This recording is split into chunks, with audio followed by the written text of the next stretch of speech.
Given you have your hand in so many different real estate markets around the world, how do you see that industry as far as the recovery process going? Do you see it coming back, or do you feel comfortable yet, or not necessarily I think yet? a great way for me to answer that question, I will answer the question, is I've always said golf course design is an economic indicator.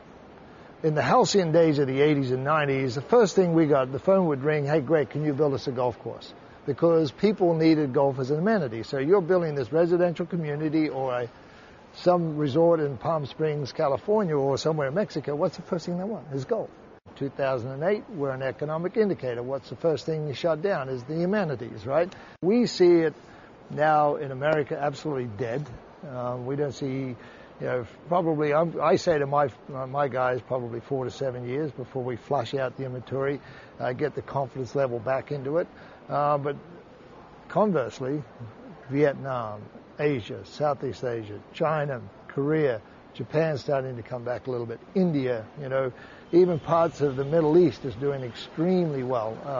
Take Dubai out of the picture, which I think was very much a hot topic from an economic and fiscal standpoint. And even parts of Europe, it's still very, very good. So there are magnificent pockets. Then you've got Argentina and Chile and Brazil. So there's opportunities out there. The statistics are amazing of how many golfers are expected to come out of China. You just came back from a trip there. So what do you see? How much are you working in that country right now?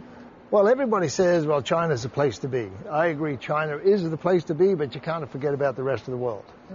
China's got tremendous opportunities. I was at a speech about 4 months ago by a central government minister, and he was saying there's about 3 million golfers in China today.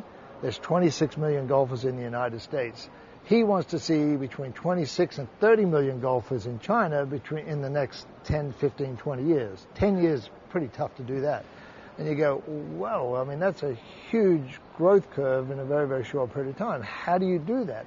Well, you got to build golf courses. How do you build golf courses? The golf courses use up a lot of property and to a degree. Are they going to be grassroots golf courses where they reach out to the masses to allow you to grow to 26, 30 million golfers? Or are they going to be high-end, ultra-elite golf courses? So they've got this huge dilemma ahead of them. And I made a speech saying, look, I hope they learn by the mistakes of what happened in America in the 80s and 90s. What happened then was America had this attitude, let's build 400, 450 golf courses a year after year, and without any consideration of sustainability. And if you think of sustainability with the game of golf, you've got to think about the ongoing costs of running those golf courses. So China's got to be looking at those things from a sustainability standpoint. Look at China now. There's 32 cities, over 6 million. But the most important thing I look at too is they're going to build over 50 new airports in China. And so that means that people are moving around. You look at domestic China, Hainan, which is the Hawaii of China, they have 23 million domestic visitors per year to Hainan. That's not one Westerner going there. So you can see this huge opportunity if you can get yourself positioned there.